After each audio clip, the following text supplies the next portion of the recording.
नमस्कार दोस्तों, पहले टेस्ट के पहले दिन पूरी तरह से फंस चुकी थी भारतीय टीम। 73 रन के स्कोर पर गिर चुके थे टीम इंडिया के 6 विकेट। फिर उसके बाद पंत और नीतीश रेड्डी ने भारतीय टीम को बचाया, लेकिन भारतीय टीम दूसरे सेशन में हो गई ऑल आउट। और फिर इसके बाद तीसरे सेशन में जसप्रीत बुमराह की तूफान के आगे ऑस्ट्रेलिया की टीम ढेर हो गई और तीसरे सेशन में भारतीय टीम पूरी तरह से मुकाबले का रुख बदल दिया। तो क्या है आज के पहले दिन की पूरी हाईलाइट बताएंगे दोस्तों आपको हमारी इस वीडियो में। लेकिन दोस्तों अगर आप भी जसप्रीत बुमराह और ऋषभ पंत को एक बेहतरीन खिलाड़ी मानते हैं तो इस वीडियो को लाइक करें और चैनल को सब्सक्राइब करना ना भूलें। दोस्तों आज भारत और ऑस्ट्रेलिया बीच पहला टेस्ट मुकाबला खेला गया, जहां भारतीय टीम ने टॉस जीतकर पहले बल्लेबाजी करने का फैसला लिया और पहले बल्लेबाजी करने उतरी भारतीय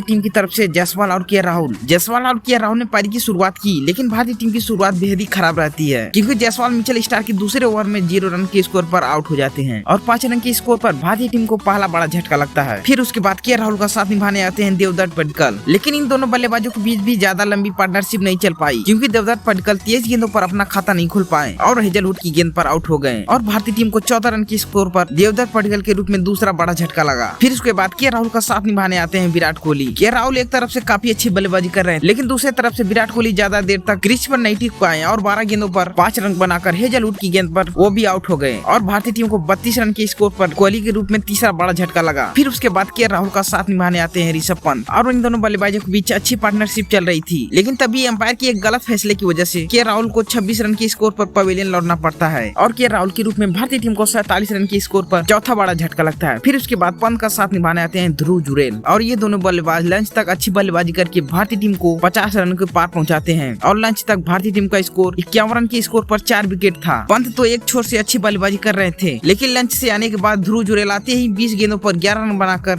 मिचेल मार्श का शिकार हो जाते हैं और भारतीय टीम को 59 रन के स्कोर पर 5वां विकेट गिर जाता है। फिर उसके बाद पंत का साथ निभाने आते हैं वाशिंगटन सुंदर, लेकिन इन दोनों बल्लेबाजों के बीच पार्टनरशिप ज्यादा लंबी नहीं चल पाई क्योंकि वाशिंगटन सुंदर 4 रन की स्कोर पर मिचेल मार्श का शिकार हो जाते हैं और भारतीय टीम का 73 रन की स्कोर पर 6 विकेट गिर जाते हैं। अब लग रहा था कि भारतीय टीम यहां से 100 रनों का आकार भी नहीं छू पाएगी, लेकिन तभी पंत का साथ निभाने आते हैं डेब्यूटेंट नीतीश कुमार रेड्डी और इन दोनों बल्लेबाजों ने शानदार बल्लेबाजी करके भारतीय टीम को 100 रन के पार पहुंचाया। नीतीश रेड्डी काफी अच्छी बल्लेबाजी कर रहे थे और एक छोर पर चौका लगा भी चुके थे, वहीं पंत ने भी शानदार छक्का लगाकर भारतीय टीम को 110 रन के पार पहुंचाया, लेकिन तभी ऋषभ पंत 78 गेंदों पर 37 रन बनाकर पैट कमिंस का शिकार हो जाते हैं और भारतीय टीम को 151 रन के स्कोर पर 7वां बड़ा झटका लगता है। फिर उसके बाद नीतीश रेड्डी का साथ निभाने आते हैं हर्षित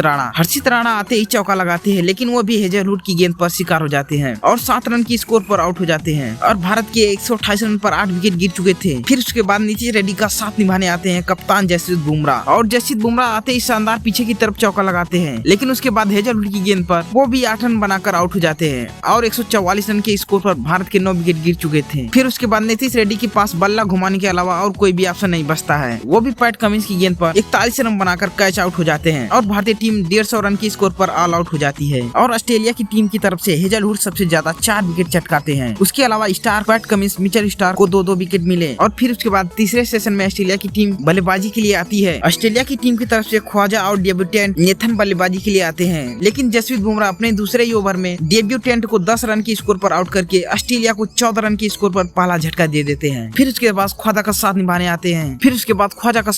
आते हैं लाबुशेन, लेकिन दूसरे ही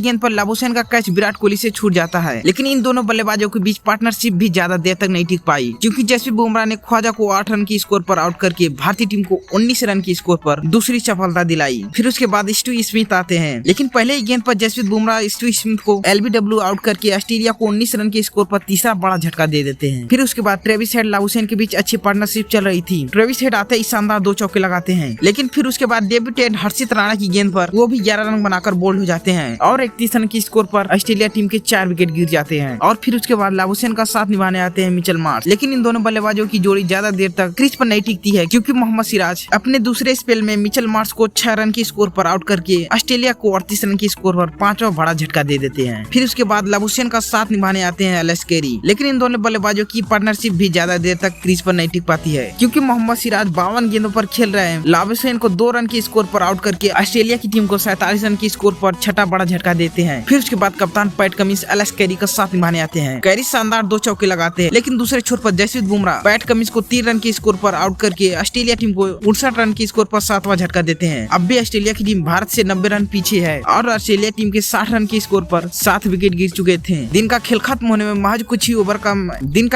खत्म होने में महज कुछ ही ओवर का गेंद बचा हुआ था। तो दोस्तों पूरी तरह से भारतीय टीम ने तीसरे सीजन में पहले दिन वापसी कर ली है। दोस्तों आपको क्या लगता है कि भारत बनाम ऑस्ट्रेलिया के खिलाफ पहले टेस्ट का मुकाबला कौन जीतेगा? आप कमेंट करके जरूर बताएं और चैनल को सब्सक्राइब करना ना भूलें। मिलते हैं अगले वीडियो में, तब तक के लिए जय हिंद।